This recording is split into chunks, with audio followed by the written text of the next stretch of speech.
సంతోష్, హరీష్ అవినీతి అనకొండలు. మా నాన్న అడ్డం పెట్టుకొని ఆ ఇద్దరు భారీగా ఆస్తులు కూడబెట్టారు. కేసీఆర్ వెనుక గోతులు తవ్వేది ఆ ఇద్దరే. ఆ ఇద్దరి వెనుక సీఎం రేవంత్ హస్తం ఉంది. కాళేశ్వరం కుట్రల వెనుక హరీష్ రావు. కబడ్దార్ బిడ్డ, మీ సంగతి తేలుస్తాం.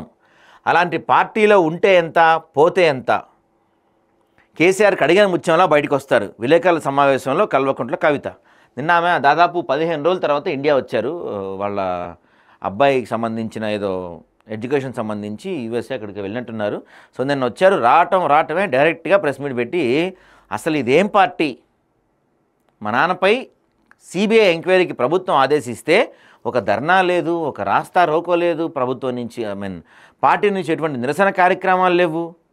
అసలు అటువంటి పార్టీ ఉంటే ఏంటి, పోతే ఏంటి అని చాలా కీలకమైన వ్యాఖ్యలతో పాటుగా అత్యంత కీలకమైన అంశం ఏంటంటే కాళేశ్వరంలో హరీష్ రావు, మెగా కృష్ణారెడ్డి, సంతోష్ రావు వీళ్ళ ముగ్గురు అవినీతి చేయలేదా అని డైరెక్ట్గా కవిత కొండ బదులు కొట్టేశారు. ఓపెన్ చెప్పేశారండి కవిత. నిన్న కాళేశ్వరంలో అవినీతి జరిగింది అని కవిత బట్టబయలు చేశారు. దీంతోపాటుగా చాలా అంశాలు కాంగ్రెస్ పార్టీ చాలా సీరియస్గా తీసుకోవట్లేదు. కానీ కవిత గారి గురించి ఆమె ఫోన్ ట్యాపింగ్ గురించి మాట్లాడారు. ఫోన్ ట్యాపింగ్ జరిగిన మాట వాస్తవమే అని చెప్పి మాట్లాడారు. ఆ తర్వాత దాన్ని ఏమంటారు, ఇప్పుడు ఈ కాళేశ్వరం, ఇట్లా ఇవన్నిటి గురించి కూడా చాలాసార్లు కవిత గారు మాట్లాడారు.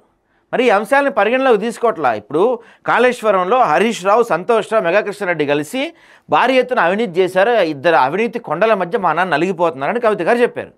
మరి ఆ దాని ప్రకారం ప్రభుత్వం కవిత యొక్క వాంగ్మూలం తీసుకోవచ్చు కదా. మరి ఆమె చేసిన ఆరోపణలు ఊరకే చేశారా, నిజంగా చేశారా, ఒకవేళ మీ దగ్గర ఏమన్నా సాక్ష్యాధారాలు ఉన్నాయా చేసినట్టు అని చెప్పి ఆ వాంగ్మూలం తీసుకోవచ్చు. మరి రేపటి రోజున సిబిఐ ఆ దిశగా ఏమన్నా ప్రయత్నాలు చేస్తుందేమో చూడాలి. సో మరి ఆ విధంగా రేపు సిబిఐ ఏమన్నా కవిత వాంగ్మూలం తీసుకొని, అంటే మీరు కాళేశ్వరం అవినీతి జరిగింది, హరీష్ రావు, ఇంకా సంతోష్ రావు, ఇంకా మెగా కృష్ణారెడ్డి వీళ్ళందరూ కలిసి పెద్ద అవినీతి చేశారని చెప్తున్నారు కదా, దాని దగ్గర మీ దగ్గర ఏమన్నా సాక్ష్యాలు ఉన్నాయా, ఇలాంటి అంశాల గురించి కవిత గారిని అడిగితే చాలా విషయాలు వస్తాయి. ఇంకోటి కీలకమైన కామెంట్ ఏం చేశారంటే కవిత నిన్న, హరీష్ రావు పాత్ర దీంట్లో స్పష్టంగా ఉంది. ఆయన అవినీతి కేసీఆర్కి తెలుసు కాబట్టే సెకండ్ టర్మ్లో ఆయన్ని నీటిపారుదల శాఖ మంత్రి, అంటే ఇరిగేషన్ మంత్రిగా పక్కగా తప్పించారు డాడీ అని చెప్పి ఆమె నన్ను చెప్పిన దాంట్లో. అంటే సెకండ్ టర్మ్కి ముందే, అంటే 2018కి ముందే దీంట్లో అవినీతి జరగడం స్టార్ట్ అయినట్టు లెక్క ప్రకారం కవిత గారు చెప్తున్నట్టు.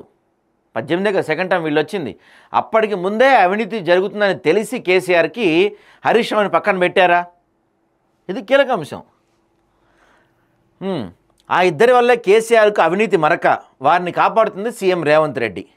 కాదంటే వాళ్ళ అవినీతి బయట పెట్టాలి. మా నాన్న పరిస్థితి దగ్గర నుండి చూశాను. నా పెళ్లికి డబ్బుల కోసం ఇబ్బంది పడ్డారు. డబ్బుపై ఆయనకు ఏనాడు ఆశ లేదు. అలాంటి వ్యక్తిపై సిబిఐ కేసా? నాపై దుష్ప్రచారం చేశారో తోలు తీస్తా. బిడా, నేను అంత మంచిదాన్ని కాదు, గతంలో కూడా చెప్పాను. నేను చాలా డేంజర్, నేను రౌడీని. నా జోలికి వస్తే ఒక్కొక్కటి తోలు తీస్తా, తాట తీస్తా, మీ చరిత్రలు మొత్తం బయట పెడతా అని చెప్పారు ఆమె. అర్థమైందా? మీ చరిత్రలు మొత్తం అంటే మీరు ఎక్కడెక్కడ ఏమేమి చేశారో, ఏ దందాలు చేశారో, ఎంతెంత నొక్కారో, ఎంతెంత నొక్కేశారో, ఎంతెంత పంచారో, ఎవరెవరి దగ్గర ఎంత ఉందో మీ చిట్టా మొత్తం నా దగ్గర ఉంది. ఎక్స్ట్రాలు చేస్తే మొత్తం బయట పెడతా అని కవిత నిన్న స్ట్రాంగ్ వార్నింగ్ ఇచ్చారు. సహజంగా అయితే ఇప్పటికే చాలా స్పేర్ చేస్తున్నారు కవితని, పార్టీ నుంచి సస్పెండ్ చేస్తారా అని. నిన్న సాయంత్రం నేను ఫామ్ హౌస్లో అందరినీ పిలిపించుకున్నాడంట కేసీఆర్. రండి మరి మాట్లాడదాం, ఏంది కథ, కవిత ఏమి ఎట్ట మాట్లాడుతుంది, ఒక పక్కన సిబిఐ దర్యాప్తు అంటున్నారు, ఏం చేయాలి ఏంటి అంటే, మనకు అందుతున్న అత్యంత విశ్వసనీయ వర్గాల సమాచారం ప్రకారం హరీష్ రావు, సంతోష్ రావు, కేటీఆర్ వీళ్ళు చాలా ఒత్తిడి చేస్తున్నారంట. పార్టీ నుంచి కవితని పంపించేయండి, ఇప్పటికే జరిగిన డ్యామేజ్ చాలు, ఇంకింతకన్నా డ్యామేజ్ జరిగేది ఏమి ఉండదు పెద్దగా, ఆమెను పంపించేయండి అని వీళ్ళు చెప్తుంటే కేసీఆర్ అంటున్నాడు. కేసీఆర్ 2 విషయాల్లో భయపడుతున్నారంట, ఆలోచిస్తున్నారంట. మొదటిది ఏంటంటే ఆడబిడ్డ కూతుర్నే పార్టీ నుంచి గెంటేశారు అనేది ఒకటి ప్రజల్లోకి బలంగా వెళ్తుంది. రెండోది ఏంటంటే కూతురే అవినీతి గురించి మాట్లాడుతుంది. స్వయంగా కేసీఆర్ కూతురే పార్టీలో దొంగలు ఉన్నారని, గత 9 ఏళ్లలో భారీ ఎత్తున అవినీతి జరిగిందని కూతురే మాట్లాడిందంటే ఇక ప్రజల్ని ఎలా నమ్మించాలి, ప్రజల్ని రేపు ఏమని ఓట్లాడగాలి, ప్రతిపక్షాలకి ప్రధాన అస్త్రంగా ఇదే మారుతుంది. ఈ 2 అంశాల గురించే కేసీఆర్ చాలా తీవ్రంగా మదనపడుతున్నారు. ఏం చేయాలి, ఎలా చేయాలి అని. ప్రస్తుతానికైతే ఏం అర్థం కావట్లేదు ఏం చేయాలనేసి. సస్పెన్షన్ ఖాయం అయితే ఉంది కానీ మరి అదే ఖాయం సస్పెన్షన్ చేయాలంటే ఏం చేయాలనేది ఆలోచించాలి. ఎందుకంటే ఈ బీఆర్ఎస్ఎల్పీ వాట్సాప్ గ్రూప్ వాటిల్లో కవిత గారి పిఏని పిఆర్ఓని వీళ్ళందరినీ తీసేశారంట. దాంతోపాటుగా నిన్న సోషల్ మీడియాలో పెద్ద ఎత్తున కవిత సోషల్ మీడియాని వీళ్ళంతా బీఆర్ఎస్ వాళ్ళంతా అన్ఫాలో కొడుతున్న పరిస్థితి మనకు కనపడుతుంది. సరే చూద్దాం ట్విట్టర్లో ఏం మాట్లాడుతున్నారో కవిత గారి గురించి. ఇది ఇప్పుడు గుర్తొచ్చిందా మీకు? కల్వకుంట్ల కవిత కాదు, దేవనపల్లి కవిత అంట.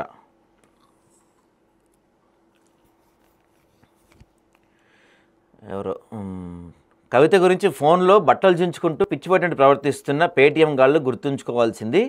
గాయపడ్డ సింహం నుంచి వచ్చే శ్వాస గర్జన కన్నా భయంకరంగా ఉంటుందంట.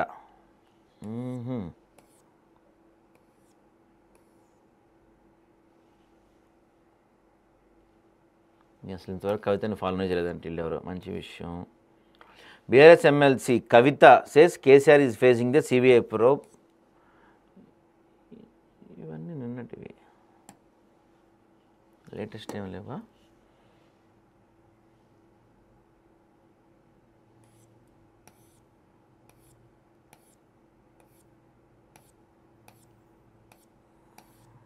ఏదో నిన్న పెద్ద ఎత్తున వీళ్ళంతా అన్ఫాలో కొట్టాము కవితని అది ఇది అన్నారు కదా. ఏదో అవి ఎక్కడేం కనపడతలేవే, అన్నిటిగా నేను కనపడుతున్నాయి.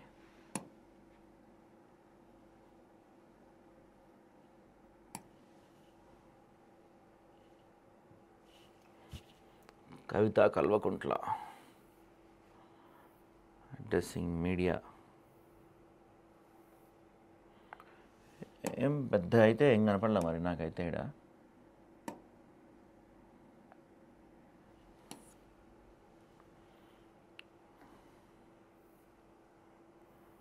వీళ్ళంతా వెల్కమ్ పలుకుతూనే ఉన్నాయి కానీ Kavitha garu I think it's time to stop using Kalvakuntla as your surname. All the best Devanapalli Kavitha Rao garu. Kalvakuntla Kavitha Rao garu is the past. All the best with your new Jagruthi chapter. Note: Congress couldn't pull down BRS, TDP couldn't, Minion in the state, BJP could not do it at least. If you want to be here, then the answer is you can do it neither. మరి మీరేమన్నా చేస్తారని అడుగుతున్నారు.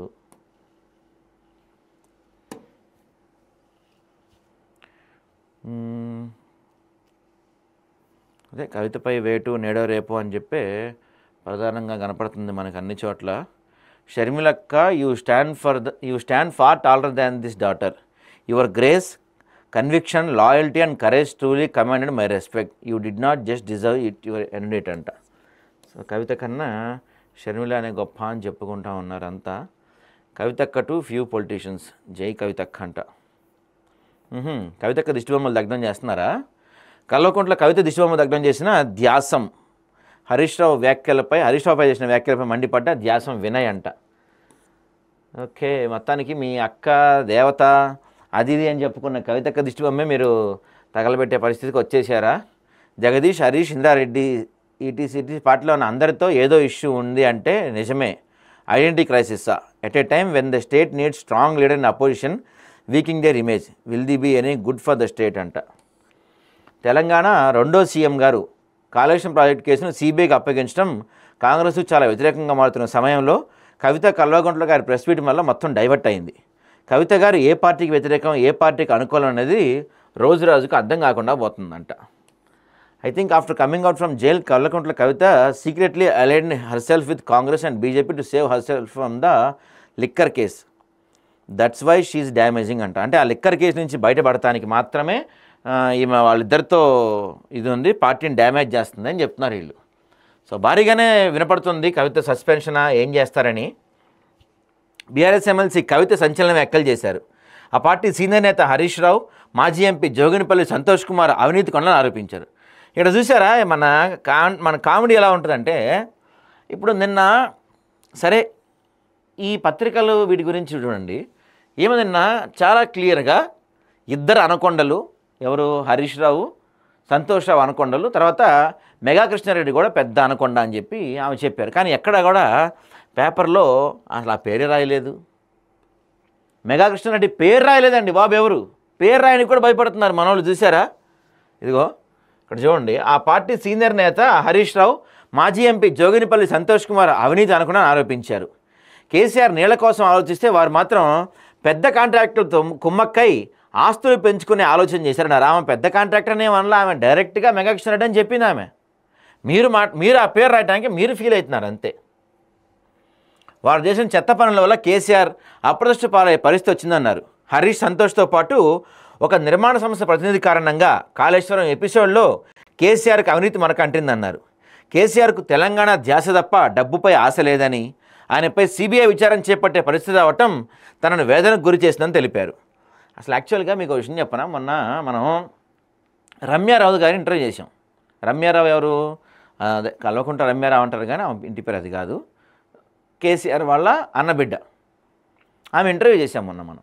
So ఆ ఇంటర్వ్యూలో ఆమె ఏం చెప్పిందంటే, కవిత ఇట్లాంటిదని, ఏది గోడ దూకుద్దని, లేకపోతే పార్టీని అడ్డంగా ముంచిద్దని, ఏదన్నా పని చేస్తుందని కేసీఆర్కి ముందు నుంచే డౌట్ అంట. ఎప్పటి నుంచో ఇది 2014 నుంచి కవిత పైన కేసీఆర్కి. ఆయన ఏం చేస్తున్నాడు అంటే ఆయన ఎక్కడున్నా సరే కవిత ఏం చేస్తుంది అని రోజుకి 2 సార్లు ఫోన్ చేస్తున్నాడు అంట ఆమెకి. ఏం చేస్తున్నావు, ఎక్కడున్నావు అని. నేను పలానా నిజామాబాద్లో ఉన్నాను డాడీ అని చెప్తే, అయితే ల్యాండ్ ఫోన్ నుంచి ఒకసారి నాకు ఫోన్ చేయడున్నావా, నువ్వు ఇంట్లో ఉన్నావా, ఆఫీస్లో ఉన్నావా, ల్యాండ్ ఫోన్ నుంచి నాకు ఫోన్ చేయని చెప్పి రోజుకి 2 సార్లు ఫోన్ చేసేవాడంట కేసీఆర్ కవితకి. అంటే ఈమె ఇట్లాంటిది ఏదో రోజు పార్టీ కొంప ముంచిద్దని కేసీఆర్ ముందు నుంచే అనుకున్నారు, ముందు నుంచే తెలుసు అంట. దాంతోపాటుగా అందుకనే ఏ రోజు కవితకి మంత్రి పదవి ఇవ్వలేదు, పార్టీలో కీలక పోస్ట్ ఇవ్వలేదు. అర్థం చేసుకోండి మరి. ఇప్పుడు తెలంగాణ జాగృతి అని ఆమె పెట్టుకుంది, ఎమ్మెల్సీ ఏదో గొడవ చేసి వచ్చింది, కానీ ఎమ్మెల్సీ ఇచ్చినా ఆమెకు ఎప్పుడు మంత్రి పదవి ఇవ్వలేదు, కీలక పోస్టులు ఏమీ ఆమెకు అప్పగించలేదు, కీలక కమిటీల్లో వేటిని ఆమె ఉంచలేదు. మ్యాక్సిమం కేసీఆర్ గారు ఆమెని దూరం పెడుతూ వచ్చారు ప్రభుత్వ కార్యకలాపాలకి దూరం పెడుతూనే వచ్చారు. అయినా కూడా ఆమె దాన్ని ఏమంటారు, ఈ లిక్కర్ కేసులో ఇరుక్కుంది. ఇంకోళ్ళు ఏం చెప్తారంటే, అసలు కవిత లిక్కర్ కేసులు ఇరుక్కోవడానికి కారణం కూడా సంతోష్ రావే అని చెప్తారు. అసలు ఆ డీల్ తీసుకొచ్చిన సంతోష్ రావే. ఆ డీల్ తీసుకొచ్చి సంతోష్ రావు ఇన్వాల్వ్ కాకుండా కవితను ఇన్వాల్వ్ చేసి ఆయన తప్పుకున్నాడు అని కూడా చెప్తున్నారు కొంతమంది. మరి ఎంతవరకు వాస్తవం చూడాలిక. సరే, అయితే ఏమంటారు, హరీష్ సంతోష్ తనపై ఎన్ని కుట్రలు చేసినా భరించానని, ఇకపై ఇష్టం వచ్చినట్టు ప్రచారం చేస్తే తోలు తీస్తానని హెచ్చరించారు. కాళేశ్వరంపై విచారణ సిబిఐకి అప్పగించిన ప్రభుత్వం ప్రకటించిన నేపథ్యంలో కవిత సోమవారం తెలంగాణ జాగృతి కార్యాలయంలో మీడియా సమావేశం నిర్వహించారు. కవిత మాట్లాడుతూ, హరీష్ రావు, సంతోష్ అవినీతి అనకొండలు, ఈ అనకొండల వల్లే కాళేశ్వరం ఎపిసోడ్లో కేసీఆర్కు మరకంటింది. కేసీఆర్ నీళ్ల కోసం ఆలోచిస్తే వీళ్ళు మాత్రం పెద్ద కాంట్రాక్టర్లతో కుమ్మక్కై ఆస్తులు పెంచుకోవాలని ఆలోచించారు. 10 ఏళ్లు సాగునీటి మంత్రిగా చేసిన హరీష్కు ఇందులో మేజర్ పాత్ర లేదా? అందుకే కదా 2వ టర్మ్లో పార్టీ అధినేత ఆయన తప్పించింది. ఇదే హరీష్ సంతోష్ నాపై ఎన్ని కుట్రలు చేసినా భరించా, నాపై బహిరంగంగా వ్యాఖ్యలు చేసినా, బహిరంగ కుట్రలు చేసినా భరిస్తూ వచ్చా, ఇక భరించను, ఒక్కొక్కళ్ళ తాట తీస్తా అని చెప్తున్నారు. సోషల్ మీడియా ద్వారా ఇప్పటికే నాపై జరిగిన పర్సనల్ అటాక్ను ఓర్చుకుంటూ వచ్చాను. ఇంతవరకు పేరు పెట్టి చెప్పలేదు, ఇప్పుడు మొదటిసారిగా చెప్తున్నా. దేవుళ్ళ లాంటి మా నాన్నపై సిబిఐ విచారణ చేస్తామంటే ఒక బిడ్డగా కడుపు రగిలిపోతుంది. అందుకే చెప్తున్నా, ఇలాంటి పార్టీ ఉంటే ఏంది, పోతే ఏంది అని. అదే కదమ్మా చాలా రోజుల నుంచి అందరూ చెప్తా ఉంది కేటీఆర్ వీళ్ళంతా. ఇటువంటి పార్టీని మనం నడపలేం, వద్దు, ఇక బీజేపీలో కలిపేద్దామనే కదా ఎప్పటి నుంచో వాళ్ళు మొత్తుకుంటూ ఉంటుంది. హరీష్ సంతోష్ కేసీఆర్ పక్కనే ఉండి ఆయన పేరు చెప్పుకొని అనేక విధాలుగా లబ్ధి పొందారని కవిత తెలిపారు. వారి చర్యలలో కేసీఆర్ పేరు బద్నామయ్యే పరిస్థితి వచ్చిందని, అయినా వాళ్ళనే మోస్తామని, వాళ్ళనే మళ్ళీ ముందుకు తీసుకెళ్తామనుకుంటే పార్టీ ఎలా ముందుకు పోతుందని ప్రశ్నించారు. ఒక బిడ్డగా నేను బాధపడుతున్నా. 5 ఏళ్ళు ఇరిగేషన్ మంత్రిగా చేసిన హరీష్ రావుకు ఇందులో మేజర్ పాత్ర లేదా? మా నాన్న పరిస్థితి నేను దగ్గరుండి చూసా. నా పెళ్లికి డబ్బుల కోసం ఆయన ఎంత ఇబ్బంది పడ్డారో తెలుసు. అదే అమ్మా మేము చెప్తుంది. ఇప్పుడు మంచి టాపిక్ తీస్తారు కవిత గారు, వాళ్ళ పార్టీని ఆమె ఇరికిస్తారనమాట. కనీసం మీ పెళ్లి చేయనీకి కవిత గారి పెళ్లి చేయడానికి డబ్బులు లేని కేసీఆర్కు ఈరోజు అంత పెద్ద పెద్ద ఫామ్ హౌస్లు, అన్ని బిజినెస్లు ఇవన్నీ యాడ్ నుంచి వచ్చాయి. ఇప్పటివరకు సరే మీరు మొదటి నుంచే మేము రిచ్ దొరల ఫ్యామిలీ మాది కథ అవి ఏ చెప్పుకుంటుంటారు. ఇప్పుడు మీరే చెప్పారు మీ పెళ్లి చేయనికే డబ్బులకి ఇబ్బంది పడ్డ కేసీఆర్కి మరి ఇప్పుడు ఇన్ని వేల కోట్ల ఆస్తులు యాడ్ నుంచి వచ్చాయి. కేసీఆర్ అఫిడవిట్ చూద్దాం ఉండండి ఒకసారి. ఎలక్షన్ అఫిడవిట్ ఉంటుంది కదా, ఎలక్షన్ అఫిడవిట్లో ఎంత ఆస్తులు ప్రకటించారు? 2023 చూద్దాం ఒకసారి మనం.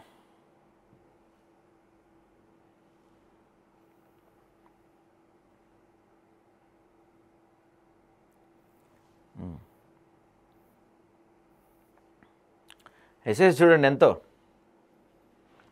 58 కోట్ల, అంతేగా, అంతే 58,93,30,800 ఆస్తులు ఉన్నాయంట ఆయనకి. 58 కోట్ల ఆస్తులు ఉన్నాయి. ఏది అఫీషియల్గా దీంట్లో ప్రకటించినవి 58 కోట్ల ఆస్తులు ఉన్నాయి. 58,000 కోట్ల ఆస్తులు ఉన్నాయి. 58 కదా వచ్చేది. 58 కోట్ల ఆస్తులు ఉన్నాయని చెప్పి దీంట్లో అఫిడవిట్లో పెట్టారు. ఇక్కడ చూడండి, ఇందులో ఇన్కమ్ ట్యాక్స్ కడుతున్నట్టు కూడా చెప్తున్నారు. నేను మొత్తం ఇన్కమ్ ట్యాక్స్ 1 కోటి పైనే కడుతున్నారు ఇన్కమ్ ట్యాక్స్. సరే, ఆ ఇన్కమ్ ట్యాక్స్ ఎంత కడుతున్నారు తర్వాత పక్కన పెడితే, మరి కనీసం మీ పెళ్లి చేయనికే డబ్బులు లేని ఆయనకి ఇన్ని ఆస్తులు ఎక్కడి నుంచి వచ్చాయమ్మా? మీ నాన్నకి అసలు డబ్బు మీద ధ్యాసే లేదు, కేవలం నీళ్ళ మీదే ధ్యాస, తెలంగాణని బంగారు తెలంగాణ చేయాలనేది ధ్యాస అనుకుందాము. మరి మీ పెళ్లి చేయనికే డబ్బులు లేని సార్కి ఎంత ఆస్తులు యాడ్ నుంచి వచ్చాయి చెప్పాలి. అది కూడా మరి రాజకీయాలు 40-50 ఏళ్ళుగా ఉన్న కేసీఆర్ ఆస్తులు సంపాదించుకోలేదు. నాకు తెలిసి ఆయనకు డబ్బుపై ఏనాడు ఆశ లేదు. అలాంటి వ్యక్తిపై సిబిఐ విచారణ చేస్తామని కేసులు వేస్తామంటే ఇందుకు ఎవరు కారణం? ఈ వయసులో ఆయనపై సిబిఐ కేసులు ఏంటి? ఏం కర్మ? ఇలాంటి వాళ్ళని ఎందుకు భరించాలి, ఎందుకు ప్రొటెక్ట్ చేయాలి? బీఆర్ఎస్ తమ్ముళ్ళకు నాపై కోపం రావచ్చు, వాస్తవాలు చేదులా ఉన్నా మందులాగా అప్పుడప్పుడు మాట్లాడితేనే ఆరోగ్యంగా ఉంటుందని కవిత వ్యాఖ్యానించారు. ఇంకా అన్నారు, చాలా అంశాలు ఉన్నాయి, ఇప్పుడు బయట పెడితే స్థానిక సంస్థల ఎన్నికల్లో పార్టీకి నష్టం జరుగుతుంది కాబట్టి అవి అయిపోయిన తర్వాత బయట పెడతా అన్నారు. మరి అవి ఏమి ఉండబోతున్నాయో తెలియదు. కాంగ్రెస్ ప్రభుత్వం చేతగానే ప్రభుత్వం అని కవిత మండిపడ్డారు. ఏసీబీ 3 కాళేశ్వరం ఇంజనీర్లు పట్టుకుంటే ఒక్క ఇంజనీర్ దగ్గర 100 కోట్ల ఆస్తులు బహిర్గతమైతే విచారణ చేసే దమ్ము ప్రభుత్వానికి లేకుండా పోయిందని ధ్వజమెత్తారు. వారి వెనకాల ఎవరున్నారని ప్రశ్నించారు. హరీష్ రావు, సంతోష్ రావు వెనకుండి రేవంత్ రెడ్డి కాపాడుతున్నారు. బాణం గురి ఎంతసేపు కేసీఆర్ పైనే ఉంది. అందుకే అన్ని విషయాల్లో వాళ్ళను ఏమీ అనరు, వాళ్ళ గురించి మాట్లాడరు. ఈ అవినీతి అనకొండలతో రేవంత్ కొన్న రహస్య ఒప్పందం బహిర్గతం కావాలి. అమ్మా, ఈ కవితమ్మ నీకు తెలుసో తెలియదో కానీ రేవంత్ రెడ్డి వాళ్ళ వెనకుండి ఉంటే ఏదైతే ఈ జస్టిస్ ఘోష్ కమిషన్ వేశారో ఆ ఘోష్ కమిషన్లో దాదాపుగా 600 పేజీలలో ఫస్ట్ ఒక 65 పేజీలు బయటకు ఇచ్చారు కదా, ఆ 65 పేజీల్లోనే దాదాపు 70 సార్లు హరీష్ రావు అని పేరు వచ్చింది. తెలుసా మీకు? రేవంత్ రెడ్డి వాళ్ళు వెనుకుంటే ఎందుకు వచ్చింది అన్నిసార్లు? కేసీఆర్ ప్రతిష్ట దెబ్బతీయడమే వారి లక్ష్యం. మీరు బట్టకాల్చి మేదేసినట్లు ఆరోపణలు చేయడం కాదు. నేను డిమాండ్ చేస్తున్న పేర్లు కూడా చెప్పా. దమ్ము ధైర్యం ఉంటే వారిపై విచారణ చేయించాలి. వాస్తవాలు బయటపెట్టి వారితో అండర్స్టాండింగ్ లేదు నిరూపించుకోన్నారు. అమ్మ కవిత, మీకు తెలుసో లేదు, ఇది కేసీఆర్ పైన ఇలా CBI enquiry not only on KCR. CBI enquiry justice Ghosh commission ఇచ్చిన నివేదిక పైన, ఆ నివేదికపై ఎలా ముందుకెళ్ళాలి, చట్టపరంగా ఎటువంటి చర్యలు తీసుకోవాలి, దీంట్లో వేరే రాష్ట్ర సంస్థలు, కేంద్ర ప్రభుత్వ సంస్థలు, వ్యాప్కోస్ లాంటివి కూడా చాలా వాటికి ఇన్వాల్వ్ అయి ఉన్నాయి. కాబట్టి మీరు సిబిఐ దర్యాప్తు చేసి దీనిపైన సమగ్రంగా ఉంటుందని ఆలోచించి దీన్ని సిబిఐకి దర్యాప్తు పంపించారు. అంతే తప్ప ఇది ఓన్లీ కేసీఆర్పై వేసింది కాదు. ఇంకేమంటారు? తాను తండ్రి రాసిన లేఖను లీక్ చేసిన సందర్భంలో అసలు విషయాలు బహిర్గతం చేసినందుకు 90 రోజులుగా తనను దుష్ప్రచారాలతో వేధిస్తున్నారని కవిత తెలిపారు. ఇప్పుడు కాళేశ్వరం విషయంలో వాస్తవాలు మాట్లాడినందుకు వాళ్ళ సోషల్ మీడియా బ్యాచ్ రేపటి నుంచి అడ్డగోలుగా విమర్శలు చేస్తాయన్నారు. నన్ను బీజేపీ ఆపరేట్ చేస్తుందంటారు, కాంగ్రెస్ ఆపరేట్ చేస్తుందంటారు. ఒకరు రేవంత్ రెడ్డి చెప్తే మాట్లాడుతుందని, మరొకరు బండి సంజయ్ చెప్తే మాట్లాడుతుందని దుష్ప్రచారం చేస్తారు. కబడ్దార్ బిడ్డ, నేను ఎవరో చెప్తే ఆడే తోలు బొమ్మను కాదు, నాది కేసీఆర్ రక్తం, తెలంగాణ బ్లడ్. వ్యక్తిగతంగా నేను అనుకున్న విషయాన్ని చెబుతున్నా. దానికి రాజకీయంగా ఇబ్బంది అయినా, నష్టమైనా, కష్టమైనా నేనే భరిస్తా అని చెప్పి ఆమె చెప్పారంట. ఇంకేమంటారు? కేసీఆర్ తరతరాలకు తరగని ఆస్తిలా కట్టిన కాళేశ్వరాన్ని బద్నాం చేస్తున్నారని కవిత అన్నారు. మహాసముద్రం లాంటి కాళేశ్వరంలో చిన్న పార్ట్ అయిన మేడిగడ్డలో 3 పిల్లర్లు కూలిపోతే ప్రాజెక్టు మొత్తం కూలిపోయిందని 2 నెలలు లొండి పెడుతున్నారు. నేను 2006 నుంచి తెలంగాణ ఉద్యమంలో పాల్గొంటూ రాజకీయాల్లో యాక్టివ్గా ఉన్నా. అప్పటి నుంచి ఇప్పటివరకు ప్రజల విషయం తప్ప వ్యక్తిగత విషయాలు మాట్లాడరు. అటువంటి మహానాయకుడు అవినీతికి పాల్పడ్డారని, 1,00,000 కోట్లు దోచుకున్నారని, నిజాం కన్నా ధనవంతుడు కావాలనుకుంటున్నారని అంటున్నారు. అవును, ఖచ్చితంగా నిజాం బాటలో నడుస్తాం. నిజాం గట్టిన ఉస్మాన్ సాగర్ నీళ్లే కదా నేటికి హైదరాబాద్ ప్రజలు తాగుతున్నది. ఆ నిజాం స్ఫూర్తి అని మా నాన్న చాలాసార్లు చెప్పారు. ఖచ్చితంగా 200 ఏళ్ళు తెలంగాణ ప్రజలు కాళేశ్వరం ప్రాజెక్టు కట్టిన కేసీఆర్ని తలుచుకుంటారు. ఖచ్చితంగా తలుచుకుంటారు, డౌట్ లేదు. అది 200 ఏళ్ళు కాదు, 300 ఏళ్ళు కాదు, భూమి ఉన్నంతకాలం తలుచుకుంటారు. ఎందుకంటే ఒక నీటి ప్రాజెక్టులో 1,00,000 కోట్లు దోచుకున్న నేత ఎవరన్నా ఉన్నారంటే, 1,00,000 కోట్లు అవినీతి చేసిన పార్టీ ఏదైనా ఉందంటే అది మీ పార్టీ అనుకుంటారు. సారీ, మీ పార్టీ కాదు కాబట్టి మిమ్మల్ని పంపించేస్తారు తొందరలో. కేసీఆర్కు ఉన్న అవగాహన, ఉమ్మడి ఏపీలో ఆయన అనుభవించిన వివక్ష, తెలంగాణకు వ్యతిరేకంగా పనిచేసిన ప్రస్తుత సీఎంకు తెలియదు. నేటికే ఆయన పక్క రాష్ట్ర ఎజెండాను అమలు చేస్తున్న వ్యక్తి, బనకచర్ల కడతామంటే మాట్లాడిన వ్యక్తి కేసీఆర్ గురించి అసెంబ్లీలో ఉదయం నుంచి రాత్రి వరకు అనరాని మాటలు అంటుంటే నా గుండె బరువెక్కింది. ఇదే రేవంత్ రెడ్డి గత టైంలో ఒక టీవీ ఇంటర్వ్యూలో మాట్లాడుతూ కేసీఆర్కు పైసల మీద ఆశ లేదు, పాపం ఆయన మీటింగ్ పెట్టాలంటే కూడా అప్పుడు పైసల గురించి చూస్తారు అన్నారు. అటువంటి ఆలోచన ఉన్న వ్యక్తి మీద ఇంత కుట్రపూరితంగా ఆభరణాలు ఎందుకు వేస్తున్నారు? ప్రజలు తిరగబడతారనుకుంటే, ప్రభుత్వం తప్పులు బయటపడతాయంటే కేసీఆర్పై ఆరోపణ చేయాలి. ఆయన పేరు చెప్పుకుంటే రేవంత్ రెడ్డి ఫోటో కూడా పేపర్లో వేరని ఆయన విమర్శిస్తున్నారు. సెప్టెంబర్ 30 ఎన్నికలు పెడతామన్నారు, 50% రిజర్వేషన్లు ఎత్తివేస్తామని అంటున్నారు. రాహుల్ గాంధీ బీహార్ ఎన్నికల ప్రచారం కోసం బీసీ రిజర్వేషన్ల విషయంలో కాంగ్రెస్ రోజుకో కొత్త కథ చెబుతుంది. గవర్నర్ వద్ద పెండింగ్ పెడితే సుప్రీంకోర్టుకి ఎందుకు వెళ్ళట్లేదు? బీహార్ ఎన్నికల కోసమే బీసీ బిడ్డలను రేవంత్ రెడ్డి బలి పెడుతున్నారు. ఇలాగే చేస్తే కాంగ్రెస్కి వ్యతిరేకంగా బీహార్ వెళ్ళి ప్రచారం చేస్తా అంటానండి కవిత గారు. బీహార్ వెళ్ళి ప్రచారం చేస్తారండి కాంగ్రెస్కి వ్యతిరేకంగా. ఇక్కడ చేయండి ఫస్ట్. ఇంకో కీలకమైన అంశం ఏంటంటే, దేశంలో ఎక్కడికి వెళ్ళినా కేసీఆర్ మహానాయకుడు అంటారని కవిత చెప్పారు. ఇప్పుడు సిబిఐ విచారణ జరిపితే ఏం మాట్లాడతారని ప్రశ్నించారు. మా నాన్న పరువు పోతే నాకు బాధగా, మీకా వాళ్ళకు పైసలు కావాలి, పేరుతో ఏం పని? ఇంకా కూడా ఇటు విషయాలు అర్థం చేసుకోకుండా ఇలాంటి వ్యక్తులను దూరం పెట్టకుంటే ఇలాంటి పార్టీ ఉంటే ఏంది, పోతే ఏంది? బీఆర్ఎస్ నాయకులను తిట్టుకున్నా సరే, స్థానిక ఎన్నికల్లో నష్టం జరుగుతుందని అనుకున్నా సరే, మా నాన్న మీద సిబిఐ విచారణ పడ్డాక ఏముంది? ఎలక్షన్లో ఒకళ్ళు గెలుస్తారు, ఒకళ్ళు ఓడిపోతారు. అసలు పార్టీ ఓడిపోయే పరిస్థితి ఎందుకు వచ్చింది? ఇటువంటి దుర్మార్గుల వల్ల కాదా? అంటే మా దగ్గర పైసలు ఉన్నాయని, టీవీలు ఉన్నాయని, సోషల్ మీడియాలు ఉన్నాయని ఎటు పడితే అటు మాట్లాడతామంటే తోలు తీస్తాం, గీత గీసుకుంటాం బిడ్డ. మీరు ఒక కామెంట్ పెడితే మేము 10 పెడతాం. ఇంతకాలం చూస్తూ ఊరుకున్న పెద్దసారి దగ్గరికి వచ్చాక కాంప్రమైజ్ అయ్యేది లేదు. నిజంగానే ఆయన అవినీతికి పాల్పడితే వేరు మాట. కేసీఆర్ ఎప్పుడు తెలంగాణ ధ్యాసే, అదే పిచ్చి. అలాంటి వ్యక్తిపై ఏది పడితే అది మాట్లాడితే రియాక్ట్ కాకపోవడం చాలా దారుణం. సిబిఐ విచారణ చేస్తున్నామని రేవంత్ రెడ్డి అసెంబ్లీలో ప్రకటిస్తే తెలంగాణ బంద్కు పిలిపే వద్దా? తెలంగాణ బగ్గుమనొద్దా? దీన్ని తీవ్రంగా ఖండిస్తున్నా. ఏది ఏమైనా సిబిఐ విచారణ చేసిన కేసీఆర్ కడిగిన ఆణిముత్యంలా బయటకు వస్తారు. ఏ విధంగా అయితే మీరు లిక్కర్ స్కామ్లోంచి కడిగిన ఆణిముత్యంలా బయటకు వచ్చామనుకుంటున్నారో, ఇంకా రాలేదుగా, జస్ట్ బెయిల్ వచ్చింది అంతేలే. అలానే మీ నాన్నగారు కూడా వస్తారు. First point. Second point, BRS బంద్కి పిలిపి ఇవ్వలేదండి. వాళ్ళకి లేదు, మీరు చెప్పింది, వాళ్ళకి పార్టీ పైన కేసీఆర్ పైన ప్రేమ లేదు. మీకుంది కదా, మీకుందా లేదా? మీకున్నప్పుడు మరి మీరెందుకు బంద్కి పిలిపివ్వలేదు? అరే మా నాయనపై మీరు సిబిఐ విచారణ చేస్తారా బాయ్, మొత్తం తెలంగాణ మొత్తం బంద్కి పిలిపిస్తున్నా అని చెప్పి మీరే పిలిపివచ్చు కదా, వాళ్ళు ఎందుకు ఇవ్వాలి? అది అంటే ఎవరికి వాళ్ళవి రాజకీయ డ్రామాలు, నాటకాలు తప్ప ఇక్కడ మీ ఎవరికి పెద్దగా ప్రేమ లేదండి.